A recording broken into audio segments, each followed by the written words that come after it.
All right, guys, since so many of you have been asking for it, literally bombarding me with comments on YouTube, I'm going to do a breakdown of the LegaVolley Semi-Finals that get started this Sunday. Now, I think that these series are going to be spicy. I really do. Now, I think that there's a lot of you out there who think that these series are going to be really straightforward. I think that there are a lot of you out there who think that these series are going to be pretty easy and maybe a little bit uneventful. And I'm here to tell you why they won't be. I think they're going to be really good, and I'm really excited for them. Both of these series have teams who match up really, really well against each other, and I think it's going to make for some great volleyball. Now, of course, in one half of the bracket, we have Perugia, the defending Champions League champions, taking on Piacenza. It is actually a rematch of last year's third-place match, and on the other side, we have Verona taking on Lube Civitanova. Now, I'm going to get started here with Verona versus Lube, mostly because I've already talked about them. Right? So if you really want to hear my breakdown of what I think how these two teams are going to match up, go check out that video. I know that a lot of people in the Discord, online, whether it's in the comments, have been saying recently that like, man, look how bad Lube was against Everett. How are they going to handle Verona in the semifinals? Like Verona is going to wipe the floor with Lube. And I will say this, Everett was the absolute worst matchup possible for Lube in so many ways. And there's a reason that they're the number one team in Poland. There's a reason they're heading back to the Champions League Final Four. They went to the finals last year, but that is a very, very good team top to bottom, right? They have studs all over the place. They pass the ball really well. They serve the ball really well, and they're really dominant down the middle, right? The fact that they're not going to get bullied by Lube's serving and that they could bully them down the middle just opened up the game so much for Everett. I'm not going to say that Lube played the best series against them, but I think that it was completely different. Everett takes care of all of the little details. And when all of those little details pile up, they make a huge difference. And I think that's exactly what we saw in those series. Now, Lube and Verona are actually very similar teams, right? I think that Verona would have also been bullied in a similar fashion to Lube had they played against Everett, right? Lube and Verona are both really high-powered offenses who really focus their offenses on the outside. They don't really run much down the middle. Both of their offenses have one focal point on the left side that they play off everyone around. They really rely on their serving to bully teams. And I think that these are two teams who are going to match up really well against each other in the semifinals. Now, I'm not going to get into it too much. Once again, I've already broken it down in another video, but here is the, TLDR of that breakdown. First and foremost, Lube is 2-1 against Verona this season, right? They have a winning record against Verona, and the Verona gym is one of the few gyms that Lube has actually won on the road. So there's that. Lube is one of the, if not the best serving team in the league, and Verona does really poorly against the best serving teams in the league. They're 1-4 against the best serving teams in the league this season. On the other side, Lube is the best passing team in the league as well, so they don't get bullied by all of the big servers up and down Verona's lineup. And then also, Lube is much more experienced, right? Lube has been to multiple finals. They've, went to the finals last year.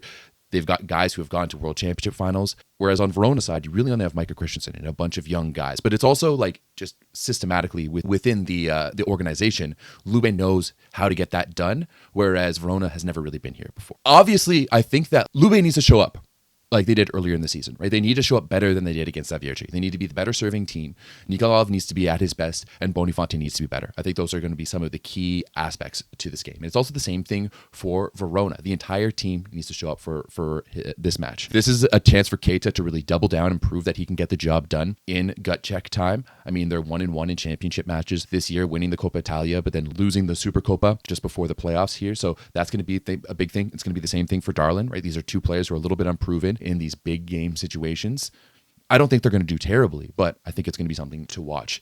And I'm really looking for Verona's like role players, especially down the middle and in the libero position, to really step up and support them. I'm really expecting fireworks from this one. As I said, you've got the two of the best offensive teams in the league, two of the best offensive players in the league with Nikolov and Keita going head to head. So yeah, I think this one is going to be really good, and you should go check out my other breakdown of why I think Lube could be Verona's kryptonite this year. Now, moving on to the other semifinal, Perugia taking on Piacenza. Right, Perugia sweeping Monza in the first round. Piacenza going to 5 with Modena in a really, really good series. And, let's just put it out there. Perugia failed to make the finals last year. They lost to Lube and got reverse swept in the series by Lube in the semifinals. They have only made the finals one out of the past 3 years. 3 years ago, they lost to Milano in the quarterfinals, got upset when they were the first place team, one of the best teams in the world. 2 years ago, they won it all. back when they had Leon and that team. And then last year they finished third. Now, they finished third, as I said before, by beating this Piacenza team in that third place match. But it was also a very different Piacenza team, right? The Piacenza has gone through a lot of turnover, and they're a very different team than they were last year, whereas Perugia is more or less the same, right? Starters are pretty much all the same. Perugia, hands down, has been one of the best teams, if not the best team in the world this year. They've only lost 3 matches.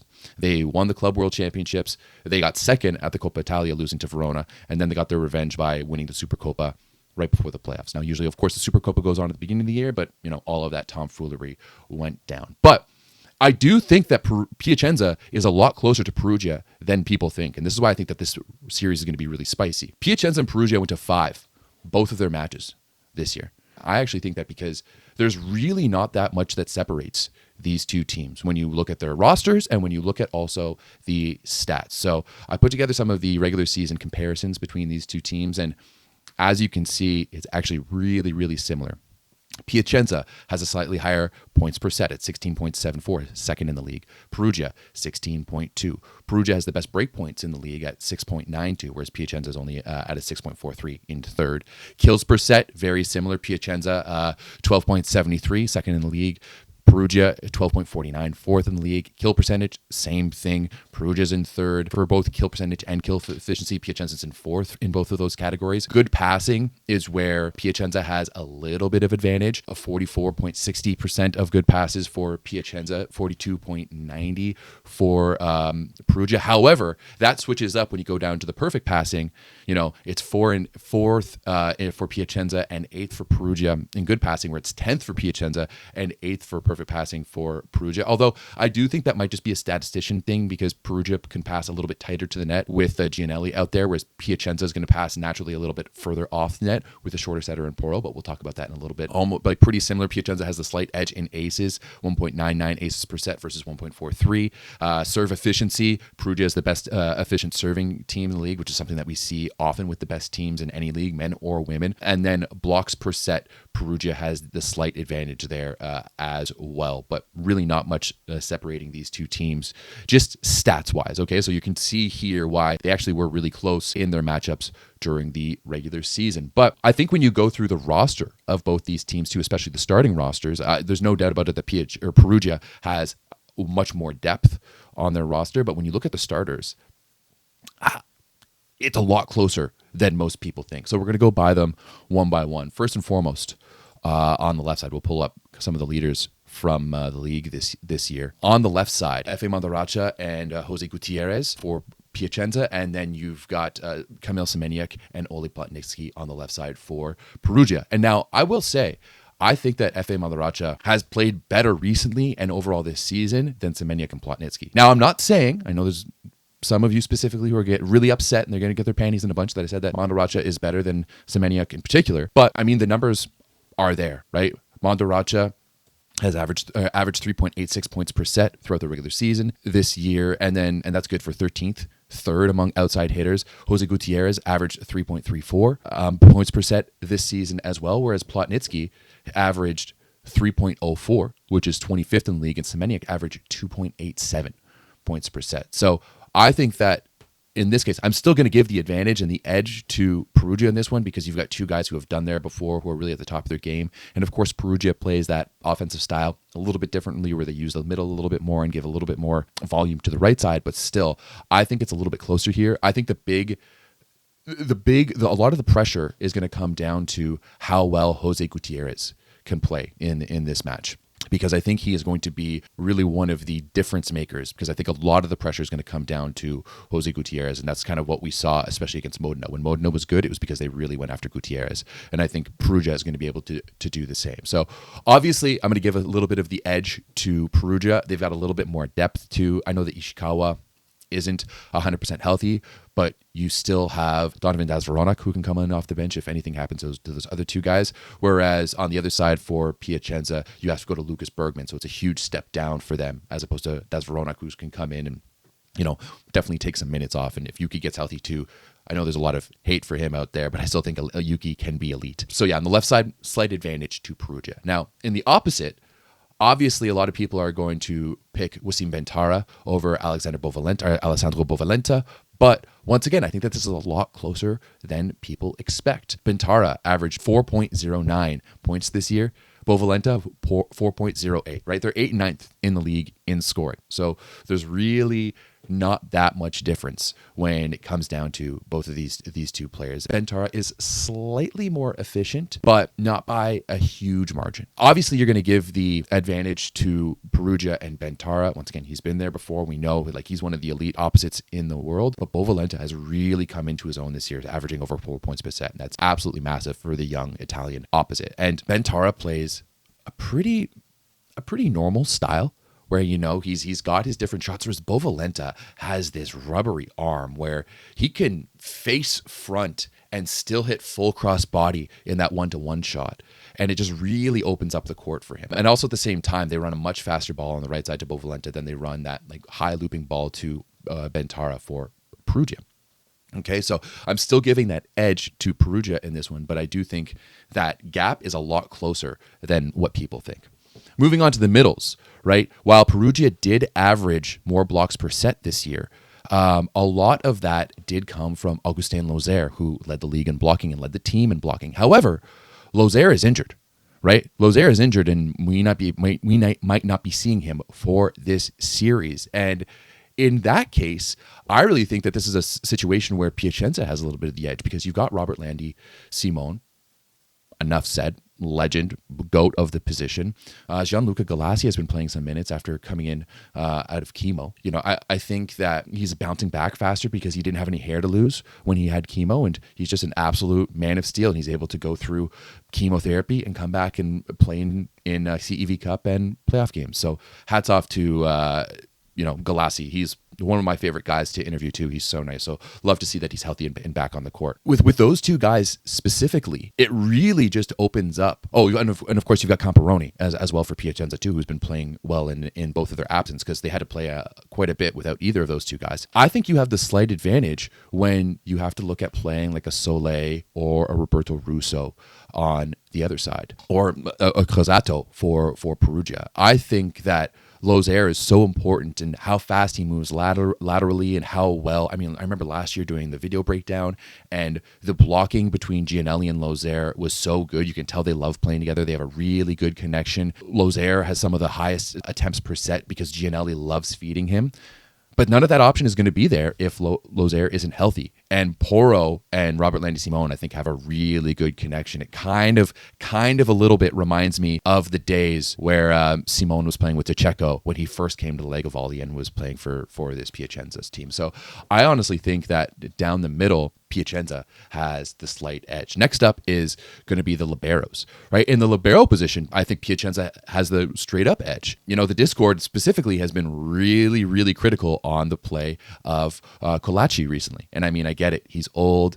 He can't really hack it anymore, and he is a little bit of a liability back there for Perugia. You know, Pace had better good pass ratio this year. He had a better perfect pass ratio this year. He had better pass efficiency as well than Colaci. And then that 1-2 punch between Domenico Pace and Loretti as well for Piacenza. I think low-key they might have one of the best libero duos in the league. I think there's some rumors that Loretti is going to be headed to Perugia next year, but still, he's on Piacenza right now, and that just gives them a little bit more. So I think here, once again, you give the edge to Piacenza. And now finally, in the setter position, I'm not going to say that I'm going to give the edge to Piacenza here, because Gianelli is still Gianelli. He's still a world champion, right? This is a guy who has won Champions Leagues. He's won league titles. This is a guy who knows how to get it done, and in my opinion, he's one of the two best setters in the world, him and Micah.